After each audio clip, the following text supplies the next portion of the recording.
यहाँ United Nations के Security council जो कि दुनिया का सबसे अहम सफारती फोरम है, आज यहाँ कश्मीरियों की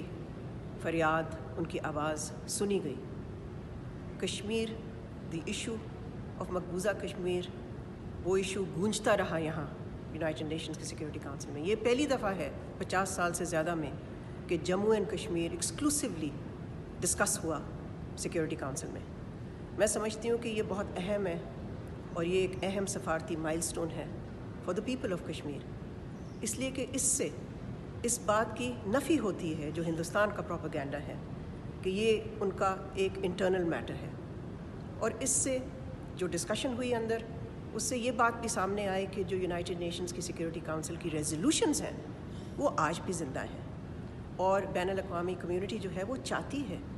कि इस इशू का, जो कि एक इंटरनेशनली रिकग्नाइज्ड डिस्प्यूट है और इस मीटिंग का होना ही इस बात की अक्कासी करता है कि ये इंटरनेशनली रिकग्नाइज्ड डिस्प्यूट है, तो बैनुल-अक़वामी कम्युनिटी चाहती है कि इसका एक पुरअमन हल तलाश किया जाए। आपको मालूम है कि इस मीटिंग को रोकने के लिए हिंदुस्तान, भारत ने बहुत ज़्यादा सफारती कोशिशें की, लेकिन भारत नाकाम हुआ, इसलिए कि कश्मीर की आवाज़ इस वक्त मकबूजा कश्मीर में तो उन्होंने रोकी है, लेकिन यहाँ नहीं रोक सके वो, और ना ही पूरी दुनिया में रोक सकेंगे। तो आज पाकिस्तान की जो पोजीशन है, पाकिस्तान का जो मौक़िफ़ रहा है 70 साल से ज़्यादा, कि इसका पुरअमन हल तलाश करना चाहिए है और यूनाइटेड नेशंस का एक सेंट्रल रोल है, इस बात की भी आज तायीद हुई है यूएन सिक्योरिटी काउंसिल में। मैं समझती हूँ कि ये पाकिस्तान का पहला सफारती कदम है in response to India's illegal annexation of मकबूजा जम्मू एंड कश्मीर। ये पहला कदम है, आखिरी कदम नहीं है, और इस कदम के बाद हम इस पे बिल्ड करेंगे,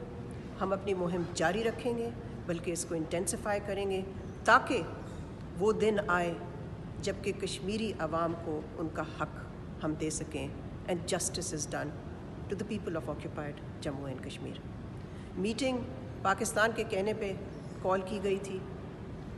और चीन ने पाकिस्तान के बिहाफ पे इस मीटिंग की कॉल दी थी, और इसीलिए चीन के सफ़ीर ने ही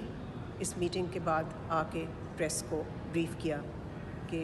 मीटिंग में हुआ क्या। इस मीटिंग में 15 के 15 सिक्योरिटी काउंसिल के जो मेंबर्स हैं उन्होंने इस बात की हिमायत की कि ये मीटिंग होनी चाहिए,